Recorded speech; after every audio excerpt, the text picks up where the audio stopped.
یہ جو موقع آتے ہیں نا شب برات کے، شب قدر کے، یہ بنیادی طور پر اللہ تعالیٰ کی طرف سے دی ہوا موقع ہوتا ہے کہ چلو تمہیں چانس دیتے ہیں، پابندی کوئی نہیں، لیکن رب کی طرف سے نا موقع ملتا ہے، چلو تمہیں ایک موقع دیتے ہیں، چلو اپنے آپ کو کلیئر کر لو، تمہیں موقع دیتے ہیں۔ یا اللہ کیا کرے، کچھ بھی نہیں، آ کے نا سچے دل سے 2 رکعتیں پڑھ کے توبہ کرو، عرش کا مالک پچھلے سارے معاف کر دے گا۔ ان لوگوں کی باتوں پہ نہ جائیں جو بلا وجہ پریشان کرتے ہیں لوگوں کو۔ شب برات کا حوالہ بھی نہیں مل رہا، حالانکہ ترمذی شریف میں حدیث موجود ہے، سیاستہ کی روایت ہے ترمذی میں۔ پہلے کہتے ہیں سیاستہ سے دکھاؤ، جب سیاستہ سے مل گئی تو آپ اور کدھر جانا ہے؟ اور ابن ماجہ میں موجود ہے مولا علی کی روایت، اور ذرا ترتیب دیکھیے گا، یہ ترمذی کی حدیث ہے، امام ترمذی نے تو پورا باب باندھا ہے 15ویں شعبان پر، پورا باب۔ اب تمہاری مرضی ہے اگر تم نہیں بات کو سمجھنا چاہتے، لیکن میں نے پہلے بھی کہا تھا، پھر کہتا ہوں، اگر ہمیں کوئی شخص کہتا ہے کہ شب برات کو اٹھ کے نفل نہ پڑھو، تو بھائی نفل ہم نے پڑھنے اللہ کی رضا کے لیے، ہمیں کسی بندے سے ڈگری لینے کی ضرورت نہیں، نہ تو ہمارے اور رب کے درمیان معاذ اللہ کوئی وسیلہ ہے کہ تو کہے گا تو پڑھیں گے، جب دل کرے گا پڑھیں گے، اور جتنے دل کرے گا پڑھیں گے۔ ہم تو نفل کہہ رہے ہیں اس کو، ہم نے کب کہا ہے ضروری ہے جو عشاء پڑھ کے سو جائے فجر تک سویا رہے، ہم اس کو گناہگار نہیں کہہ رہے، لیکن یہ ضرور کہیں گے کہ گولڈن چانس مس کر دیا اس نے، چانس مس کیا ہے، یہ تو اللہ کی رحمت کا موقع تھا۔ حضرت سیدہ عائشہ صدیقہ رضی اللہ تعالی عنہا ارشاد فرماتی ہیں کہ شعبان کی 15ویں رات تھی، یعنی شب برات کی رات، فرماتی ہیں شعبان کی 15ویں رات تھی، میں نے اچانک نظر ڈالی تو حضور میرے بستر میں تھے، پھر میری نظر پڑی تو حضور نہیں تھے، میرے دل میں گمان آیا، خیال آیا کہ شاید کسی اور زوجہ کی طرف حضور کا میلان طبع ہو گیا ہو، وہاں تشریف لے گئے ہو۔ فرماتی میں اٹھی باہر گئی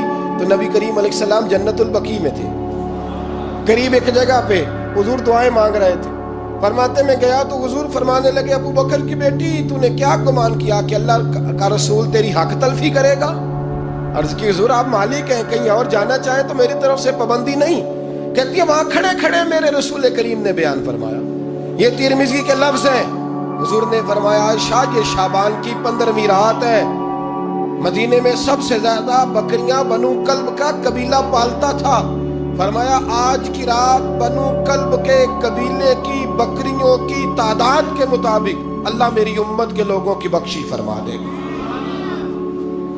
یہ وہ رات ہے۔ جناب عائشہ صدیقہ رضی اللہ تعالی عنہ نے بات رات کو سنی تنہائی میں نبی پاک سے، رات کو تنہائی میں حضور سے سنی، سویرے جناب عائشہ نے کل امت کو بتائی۔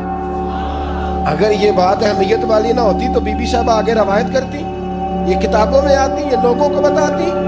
حضرت عائشہ نے روایت کیا اور مولا علی شیر خدا نے تو کھل کے کہا، ابن ماجہ میں حضرت علی سے پیار کرنے والوں کے لیے الگ عنوان، مولا علی نے کھل کے فرمایا شعبان کی 15ویں رات کو رات عبادت کرنا اور سویرے روزہ رکھنا۔ حضرت علی کے لفظ بائی نہیں سیاستہ میں، رات کو روز عبادت کرنا، دن کو روزہ رکھنا۔ ویسے تو رب کریم ہر روز تہجد کے وقت پہلے آسمان پر نزول اجلال فرماتا ہے اور لوگوں کو فرماتا ہے کوئی بخشش مانگنے والا؟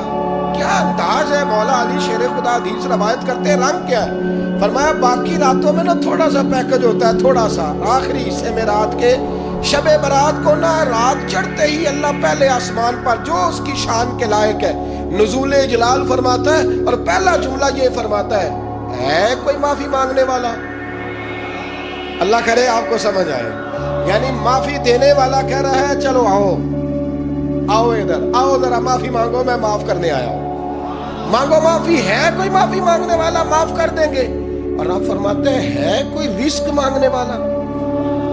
وہ جو بڑی درخواستیں دیتے پھرتے ہیں نا مختلف اداروں میں، وہ ایک درخواست نا شب برات والی رات بھی دے۔ اور میں نہیں کہہ رہا، مولا علی شیر خدا فرما رہے ہیں، اور وہ خود نہیں فرما رہے، وہ نبی پاک کا فرمان نقل کر رہے ہیں، اور وہ رسول اللہ صلی اللہ علیہ وسلم کی بات نہیں بیان کر رہے، وہ کہتے ہیں رب فرماتا ہے کوئی روزی مانگنے والا؟ سارے سیٹھوں نوابوں جاگیرداروں کے پاس جا کے تھک گئے ہو، ایک دن میرے کہنے پر، ایک رات، ایک دیہڑی ذرا شب برات والی لگا کے تو دیکھو۔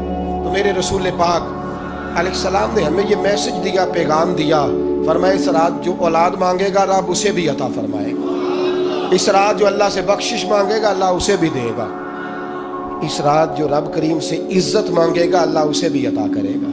شارحین نے لکھا اس رات جو رب سے پردہ پوشی مانگے گا اللہ اسے پردہ پوشی بھی عطا کرے.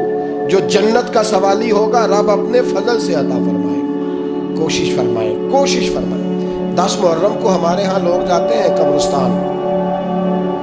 وہ کسی حدیث سے ثابت نہیں, میں منع نہیں کر رہا. جائیں, 9 محرم کو جائیں, 10 کو جائیں, 11 کو جائیں, 8 کو جائیں, سفر میں جائیں, ربیع الاول میں جائیں, قبرستان میں جب بھی جائیں, منع نہیں ہے. لیکن شب برات والی رات تو خود رسول کریم گئے ہیں نا قبرستان.